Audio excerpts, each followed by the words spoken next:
Hello and welcome. It is Eric Erickson here, the second hour of the program. The phone number, you want to be on the show, 877-973-7425. I got to finish the thought from the first hour. I left y'all hanging. I had bad clock management there. So Amir Khatri is the writer at Showbiz News who wrote up the story about the guy on the Southwest plane who pleasured himself 4 times. And the bad thing is, if you try to Google the mugshot for Antonio Sherrod McGarity, the guy who actually did the problem, the guy from Showbiz News comes up and his picture looks like a mugshot, so you think it's him. Poor guy. My goodness, the things people, so I've been flying since I was 5 years old. When I was 11, my plane crashed. It's a 747. I shouldn't say we crashed. We just landed with no wheels on a foam runway. I was by myself on the plane. I've been flying for a long time, and I have seen some stuff on planes. Oh, yes, I have. But I ain't never seen that. And it's apparently more common these days. And I mean, there's some wackadoo things people will do on airplanes. And the international flights are terrible when you're traveling abroad and people are stressed out and the smokers can't smoke on planes. When I was a kid, they could. They sat in the back of the plane and they smoked and it stunk all over the place. But gosh, crazy things happen on planes these days. All right, we got to move on. You know what? I want to go on and take Dan's phone call. Dan's been waiting patiently here about the Senate races, which I'm going to get into here shortly. So, Dan, welcome. How are you? Great. Thanks for having me, Eric. And I was listening to the show yesterday, and you were talking about the Senate races. And I just wanted to bring up that as a person in Georgia, and I apologize to your national listeners that this might not be as interesting, but I see Kemp ads. I see Purdue ads for ridiculous Trump Purdue ads, but I don't see any Herschel Walker ads. I see no requests for money for Herschel Walker. I see none of those things. What's going on with that? So the Walker campaign, well, okay. Dan, here's the problem. By the way, there's an Emerson College poll that's just come out in the last few minutes that it's got Herschel Walker 49, Raphael Warnock at 45. As a matter of fact, so I watch a lot of sports on my TV on Sundays with the ESPN streaming app. And I see Raphael Warnock ads, and they're all about jobs and sticking up for small businesses in Georgia and going after high gas prices and oil companies and the like. I was talking to a friend of mine who's black, and when he watches streaming sports, you know what he sees? Civil rights ads from Raphael Warnock, how he's fighting to expand the franchise and support black voters. Completely different stuff. Same programming, different ads. I'm really fascinated by all of this. So I was talking to senior, how should I describe them? Senators and staff, senior people, and they are not confident on Walker in the general. They think he can win. They think he can win. They just think that Arizona, Nevada, and New Hampshire will be an easier path forward for the GOP than Georgia. The problem with Walker is his team keeps him very guarded. There's not a lot of faith from these guys I've talked to in Washington about his team, not the outside groups, his team specifically. And they're concerned that by keeping him as guarded as he is now, it's not going to work on the campaign trail in the general because there is a media bias towards the Democrats. The press and the Democrats are going to pull out the stops, and Walker has a lot of baggage. And as much as the GOP intends to play up some of Warnock's baggage, Warnock has an ad strategy that is deeply comprehensive across the board. Now, the reality here, to the specific point, is with Herschel Walker, there's no reason for him to spend any money on ads right now. If I were him, I'd be spending money attacking Raphael Warnock. But Walker doesn't need to sell himself. He's got 90% name ID. And in the worst case scenario polling, he's got about 60% poll.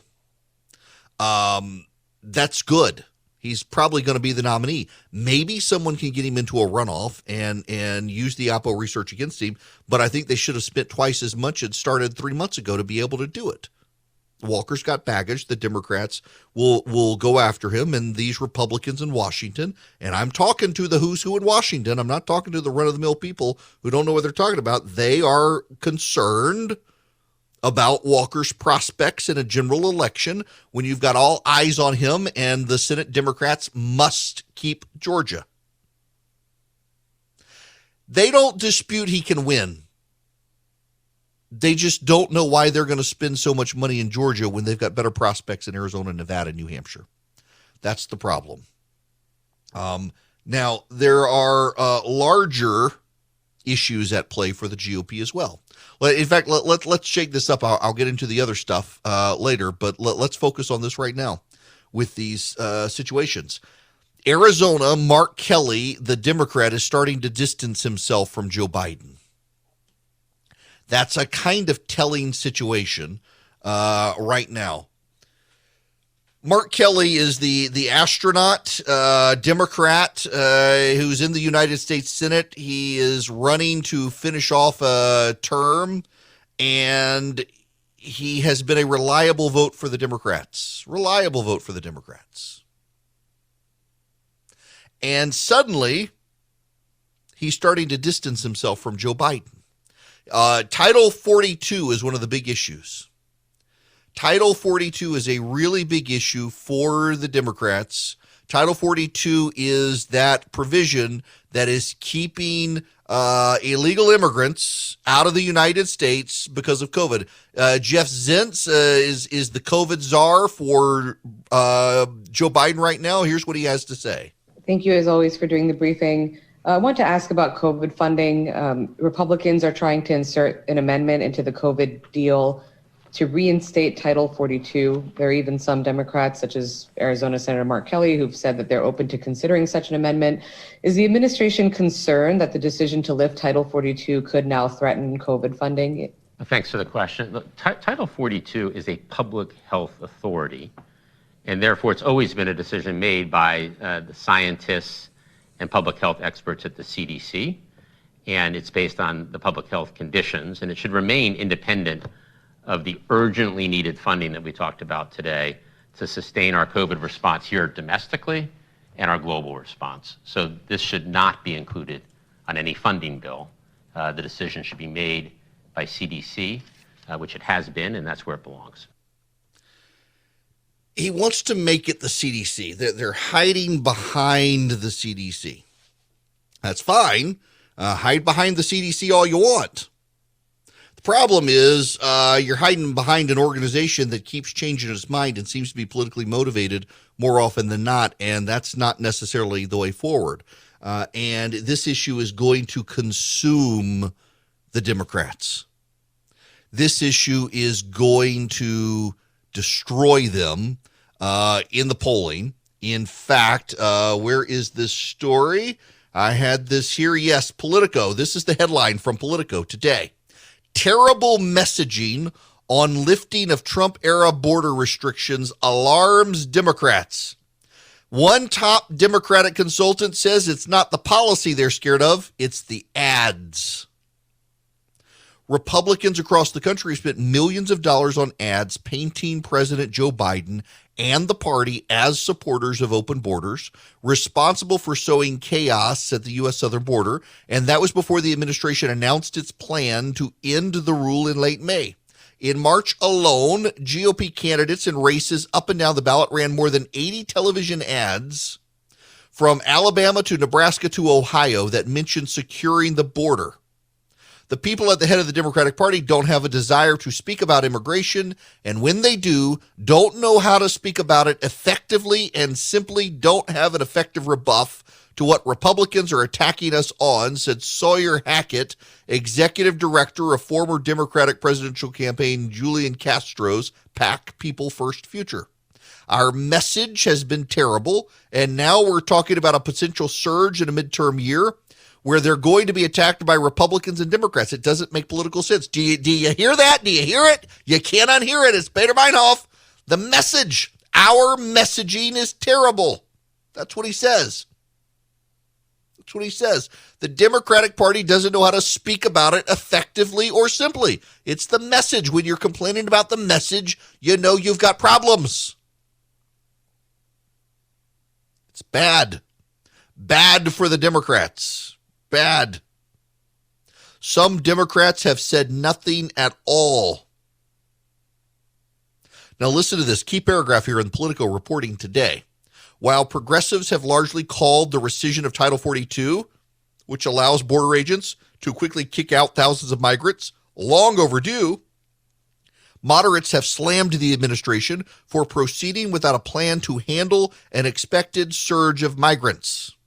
The four most vulnerable Senate Democrats, Mark Kelly of Arizona, Raphael Warnock of Georgia, Catherine Cortez Masto of Nevada, and Maggie Hassan of New Hampshire, have all spoken out against the Biden administration's move. Other Democrats have said nothing at all. This is the wrong way to do this, and it will leave the administration unprepared for a surge, Cortez Masto says in a statement to Politico. Notice how they include Raphael Warnock, who's not one of the moderates. Raphael Warnock is one of the most progressive members of the Senate, but they include him there among these other people, none of whom are really that moderate. They know there's a problem with the border.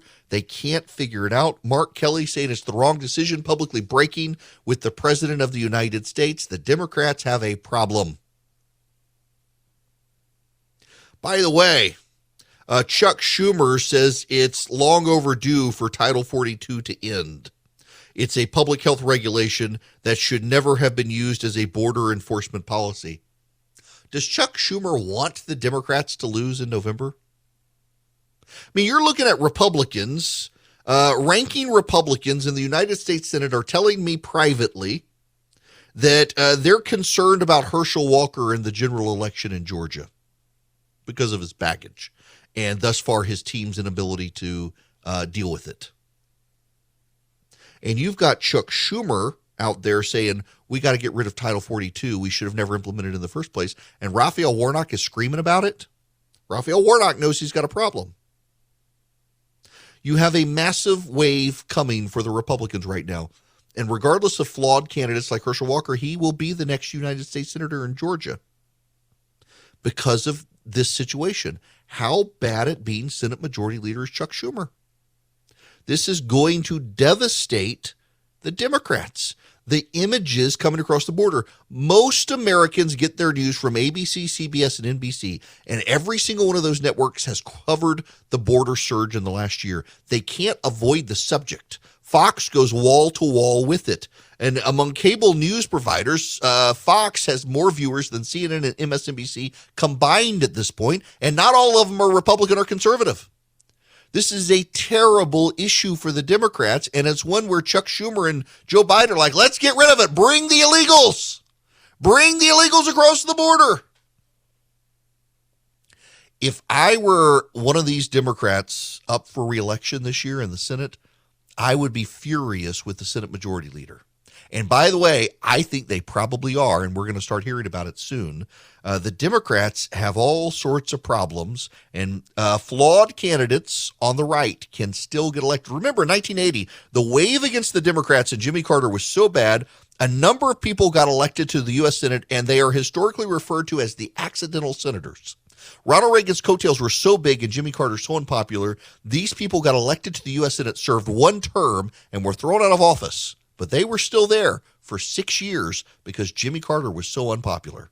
Hello there. It is Eric Erickson here. The phone number is 877-973-7425. I'm going to go take William's phone call. William, how are you? Good. How are you? Good. What's going on? I'm just curious about your opinion of this abortion bill that passed out in Colorado. If I'm reading it correctly, it's pretty vague, but that an individual, not a woman, can abort a child at any point in time for any reason in any way that they want. Yes. I mean, is that that's accurate? Yes. Yep. So then my question is I've been not a pessimist, but is this the point of no return for, our country? This is insane. It is insane, and never underestimate God's ability to judge these people going forward. Colorado, California, What is the other state? There's a Maryland, California, Maryland, and Colorado have just passed abortion on demand legislation, enshrining the right to an abortion in state laws. They anticipate the Supreme Court getting rid of Roe versus Wade. My suspicion is that the Supreme Court is going to allow a 15-week abortion ban. I'm not willing yet. I'll believe it when I see it that they get rid of Roe. They should. Roe was terribly decided. Whether you like Roe or not, you don't have to believe me. Believe Ruth Bader Ginsburg. Ruth Bader Ginsburg herself was a vocal critic of the reasoning of Roe versus Wade. And so California, Colorado, Maryland are enshrining the right to an abortion. Some of them are very extreme. The California law reads that a pregnancy can be terminated until the child is out of the birth canal, essentially. So as long as you still got the kid's foot in the birth canal, you can abort the child, even if the rest of the child is out, if you take a literal reading of the statute. The Maryland law, if you read it, seems to suggest it is, for all this talk about conservatives writing poorly these parental rights and education laws, the Maryland abortion law is so poorly written, it suggests you can still kill the kid until the moment it leaves the hospital for the first time. What they're doing is they are reacting to the potential of the Supreme Court to rein in Roe versus Wade. On the other hand, Oklahoma has passed a law largely outlawing abortion, and several other states have now passed laws that enshrine a 15-week abortion ban into the law. And I suspect we're going to see this great divide. Look, we've got half the states now have constitutional carry. You're going to see a big divide on guns. You're going to see a big divide on abortion. You're going to see a big divide on religion. Yeah, I think we're starting to watch the country crack up in real time. I do. Now, I say all of that not because I think it's totally going to happen. I do think that we are all together better off together. What I think the big concern here, though, is that these progressive states always try to punish conservative states and use corporations to do the punishment for being pro-life or for religious freedom or for pro-gun or the like. And we got to all figure out how to survive together in this nation with federalism, allowing states to disagree with each other. And if we can't, well, then I think our days as a United States is probably coming to an end. And I hope we don't get that way. Crisis has a way of bringing us together. I'm afraid we're headed there, which is what I was going to talk about at the beginning of the show. And we're about to talk about it when we come back. Hello there. It is me. I'm glad to have you with me. The phone number is 877-973-7425. Susan, I'm going to go to you next. Welcome to the program. Hi, thanks for taking my call. I'm just wondering, I remember in the 80s when interest rates were around 20% and people thought it was the second coming when they went down to 10%. And I'm just worried that interest rates for a home, because the Fed is jacking up everything else, credit cards and all that, is going to go so high. We're going to be back in that predicament again. And basically, Joe Biden is going to be the new Jimmy Carter. What do you think? Wouldn't surprise me. So where we are right now, mortgage rates. So we need to difference between the Federal Reserve rate and the Fed rate versus everything else. The Federal Reserve rate is where is it? It's 0.5%. Yeah, 0.5%. It had been a quarter point. Interest rates are now in some cases up 5%. They had gone down as low as 3% in some cases, or lower. They're starting to go back up in anticipation of inflation. The Federal Reserve says it's going to raise rates maybe 4 or 5 times this year and then into next year. So we're probably going to see the Fed rate go up to about 3%. Now, for a long time, the Fed rate had been around 4% in the 90s and the 2000s until we got into 2008 or so, and we had the financial meltdown and they started lowering the rate. We're probably going to see the rate not go up to 10 or 20%, but probably go up to 4 or 5%. And you will probably see interest rates generally hover then around 5 or 6%. It'll become more expensive. It will probably cause a crash in the housing bubble. And all of these things are playing out and intersecting together in very uncertain times. We should talk about uncertainty. We should. Because things are getting more uncertain. The world is getting more dangerous. Mark Miley, the chairman of the Joint Chiefs of Staff, he gets a lot wrong. He gets some stuff right. I think he's probably right about this because this is kind of the duh moment. But this is him in his testimony to Congress. The top American general today presented Congress with a wider, more troubling context. He calls the Russian invasion of Ukraine the, quote, greatest threat to peace and security in Europe and perhaps the world in more than 4 decades. The Joint Chiefs chairman with this prediction for where this leaves the world. We are now facing 2 global powers, China and Russia, each with significant military capabilities, both who intend to fundamentally change the rules-based current global order. We are entering a world that is becoming more unstable, and the potential for significant international conflict between great powers is increasing, not decreasing. There are hegemons in the world. A hegemon is the dominant power. And when you have a hegemon in charge, that's actually the most stable time. When you have one single superpower, that tends to be the most stable time on a planet. You can have 2 hegemons rivaling each other. And we had this in the Cold War, and that's also a fairly stable period of time. The danger is when you have multiple superpowers or multiple powers trying to be the hegemon, it begins to collapse the world order and destabilize it. And right now we have the United States, Russia, Europe, China, India, Iran, a lot of people lining up. For 200 years, from roughly 27 BC to 180 AD, there was the Pax Romana, the Roman peace. It was about a 200-year period, beginning with Caesar Augustus and ending with Marcus Aurelius, where the world saw peace.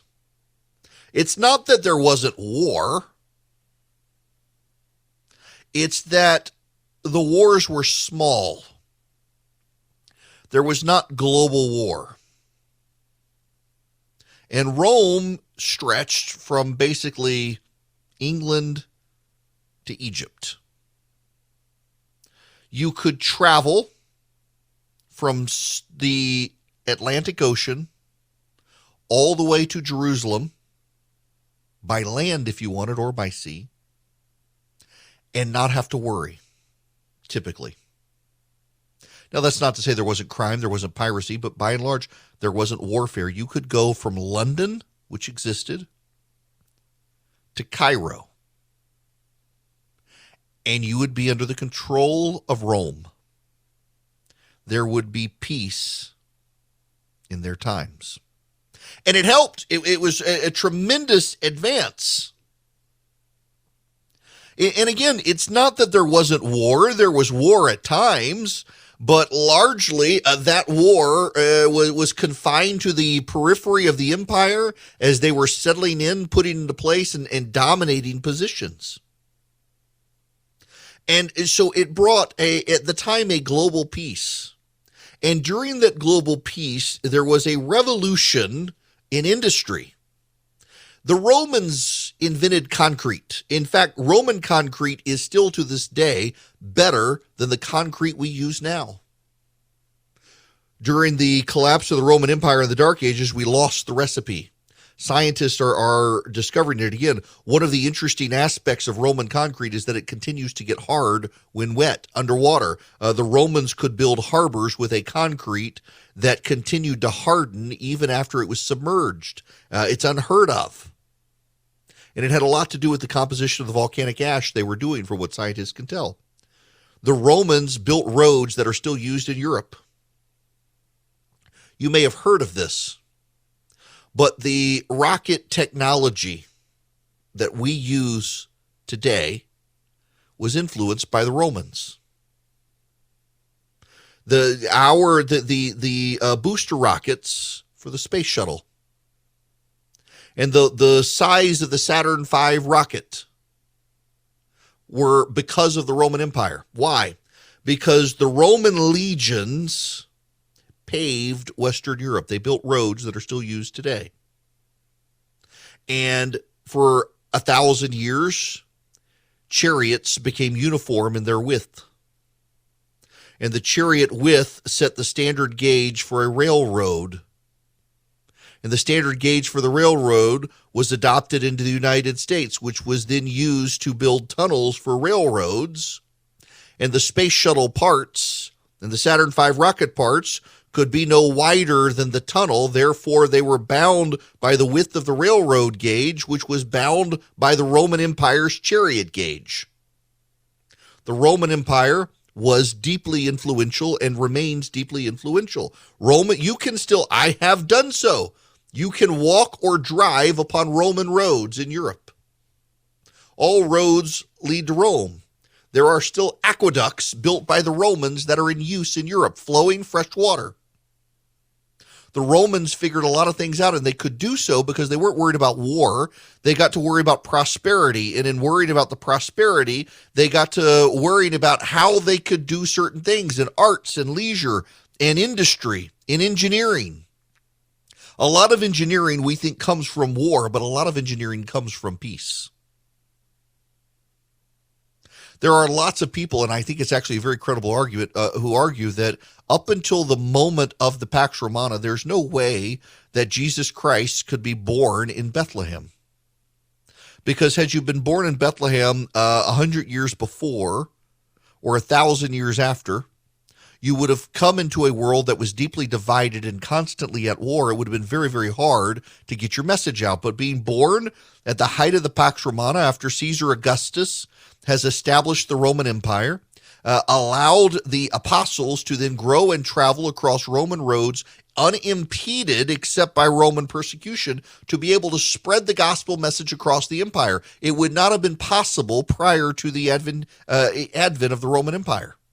Prior to the advent of the Roman Empire, while the Roman Republic was there, you had the Greeks, you had the various forces in Europe, you had the Persians, you had the various Ptolemaic dynasties of Egypt falling out. Everybody was at war with each other. There was no peace, and trade was very limited until the Romans began to consolidate power. The moment they've secured the entire Western world, along comes Jesus, and the message of the gospel can flow. And then it can transcend as the world begins to break down again. The world is now beginning to break down again. There's a lot of profound uncertainty, and it comes in economic turmoil as well, as it always does, and people always forget economic turmoil often brings this stuff as well. NATO allies are enforcing ways to expand support for Ukraine. They need tanks. We have to be realistic and realize that this may last for a long time, for many months, for even years. And that's the reason why we need also to be prepared for the long haul, both when it comes to supporting Ukraine, sustaining sanctions, and strengthening our own defenses, says NATO Secretary General Jens Stoltenberg.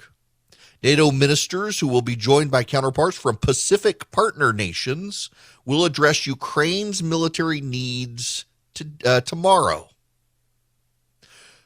The Biden administration is going to ban new U.S. investment in Russia through an executive order. They're going to sanction more oligarchs. They're going to go after the biggest banks now that they had not previously gone after. They're going to extradite an embassy guard in Berlin accused of spying for Russia. They're even targeting Vladimir Putin's daughters now.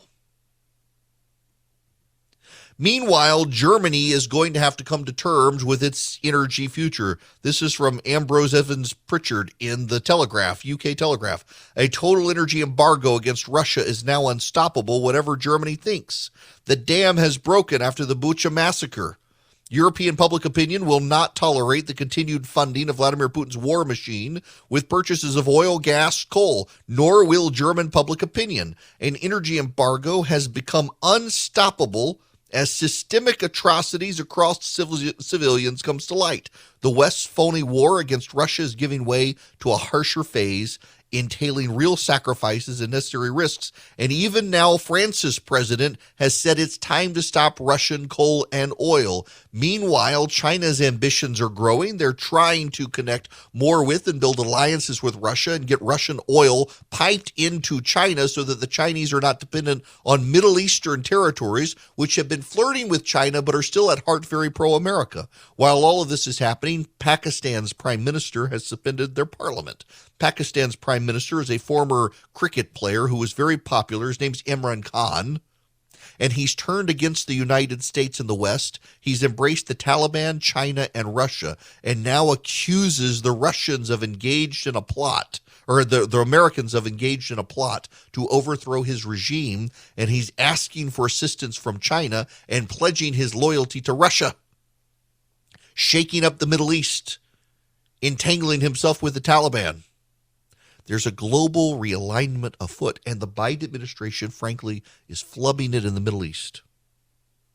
Saudi Arabia and the United Arab Emirates, Bahrain, all of which are very pro-America and have been for a very long time, are starting to toy with the idea of coming to ally with China because the Biden administration drips with disdain when dealing with them. The Biden administration is trying to cut a deal with Iran that will destabilize the Middle East. These countries know it. The world is unraveling before our eyes, and Joe Biden is too clueless to figure out what to do to stop it. His military leaders are warning about a period of instability, and the Biden budget proposal is to cut the military. We got real problems afoot. Instability is coming. The peace of our times is being undone, and the Biden administration is too asleep at the switch to figure it out. But there's a caveat here for you. You can't control these things. They are out of your hand. Worry about what you can control. You can't control this. There's plenty of stuff for you to worry about, and even then, worrying's a sin. Leave it to God. Don't worry about it. There's nothing you can do about it anyway, except go vote, and vote this November for sure. One of the companies that's trying to do something about all these things and change the world around us for the better is Patriot Mobile. They are explicitly Christian and conservative. They set themselves up as a company that will take a portion of their profits and dedicate it to the conservative movement. And you can help them by being a customer. You don't have to worry about their service because they use the same cell towers everybody else uses. You get you get amazing rates. You get amazing service, 5G, data, voice, you name it. You can get a new cell phone. If your cell phone's unlocked, you can carry it over. You can even port over your existing phone number. All you do is go to patriotmobile.com today, patriotmobile.com/Eric. ERICK, patriotmobile.com/Eric. You get free activation with my name. You get great discounts. And if you want to call them, they have 100% U.S.-based customer service. 972-PATRIOT. 972-PATRIOT. Tell them Eric sent you. You get free activation. You get unbelievable benefits. And importantly, a portion of the profits that you help them generate goes to the causes you care about. The pro-life cause, the Second Amendment cause, veterans, first responders, the conservative movement. patriotmobile.com/Eric. Man, you think American politics has problems? The Israelis are on the verge of another election as the Israeli prime minister loses his support and coalition in parliament. And guess who's making a comeback? Netanyahu. Polls by Israel's Channel 13 put Netanyahu on the verge of this comeback. Likud party has a record 38 seats, and the right-wing bloc supporting his candidacy is at 60 seats, 1 seat shy of a majority. Wow. I mean, they've had election after like it's like the Groundhog Day. Now, every 6 months you got a new election. You turn around and it's election day again. You just can't get out of election day. Goodness gracious. All right, we got more stuff happening out there, and I've shaken stuff up, and when we come back, we got to spend some time now on the blame game. I talked about the messaging earlier. Oh, the blame game is starting to happen with the Democrats. But before we get into that, crime is still an issue. There was a mass shooting in Sacramento. 6 people were killed. It turns out now that it was not an unprovoked mass shooting, they believe, but two rival gangs shooting at each other. One of the men arrested as a shooter is Smiley Allen Martin. Had a criminal record stretching to 2013, and last year was the subject of a plea deal by Sacramento County District Attorney Anne Marie Schubert's office that he not win early release from prison, where he was serving a 10-year sentence for domestic violence and assault with great bodily injury, despite a 2-page letter to the Board of Pardon and Paroles urging that Martin remain in custody. He won release and was in Sacramento Saturday night recording himself on Facebook Live, brandishing a handgun hours before the shooting. On Tuesday, Sacramento police arrested him at a hospital after he was injured in the shooting. His brother, Dondre Martin, 26, was arrested Monday as the first person taken into custody. That's right. The DA's office vehemently opposed Smiley Martin getting out of prison. But the Board of Pardon and Paroles in California let him out anyway. Boards of pardon and paroles are going to become the new thing to be investigated. You know, here in Georgia where I am, they let the world's most prolific collector of child pornography out of a 1,000-year prison sentence after just 6 years. Man roams the streets of Atlanta today after a 6-year sentence, and he was actually sentenced to 1,000 years in prison. Boards of pardon and paroles need to be investigated. They need to be investigated. But in California, of course, the progressive politicians don't care. They're okay with this. It's 2022. Things are still crazy. Things haven't settled down. And now you got the Federal Reserve and interest rates. You got the economy. You got inflation. A lot of banks won't even return your phone call. Let's say you're a small business and you need a loan for $750,000 or higher. You see an opportunity where banks, they don't even want to see you. You want to buy a building. You want to build a building. Reach out to the Frost family at First Liberty Building and Loan. They've been helping small businesses become big businesses since the 1990s. They want to help you if they can. So spend 10 minutes with them. See if you're a good fit for them and they're a good fit for you. Their website is firstlibertyga.com. That's firstlibertyga.com. Again, you need a loan, $750,000 or higher. You're a small business and you see an opportunity to grow. Share it with the Frost family and see if they can help you. firstlibertyga.com. That's firstlibertyga.com. First Liberty Building and Loan can help businesses nationwide become bigger businesses. The regular season is heating up. New stars are emerging, and that means more opportunities to win up to 25 times your cash on Prize Picks, the most exciting way to play daily fantasy sports. Just select 2 or more players, pick more or less on their projection on a wide variety of stats, and place your entry. It's that easy. Let it fly to turn $10 into $250 with just a few taps. Easy gameplay, quick withdrawals, and injury insurance on your picks are what make Prize Picks the #1 daily fantasy sports app. Watch your favorite players and get paid doing it this basketball season. See your entries make progress during the game or make new entries for the second half and the fourth quarter. 3-pointers, assists, rebounds, and everything in between are yours for the taking. Join the Prize Picks community of more than 7 million players who have already signed up. Right now, Prize Picks will match your first deposit of up to $100. Just download the Prize Picks app and use code GET100. That's code GET100 on Prize Picks for a first deposit match of up to $100. Prize Picks. Pick more, pick less. It's that easy.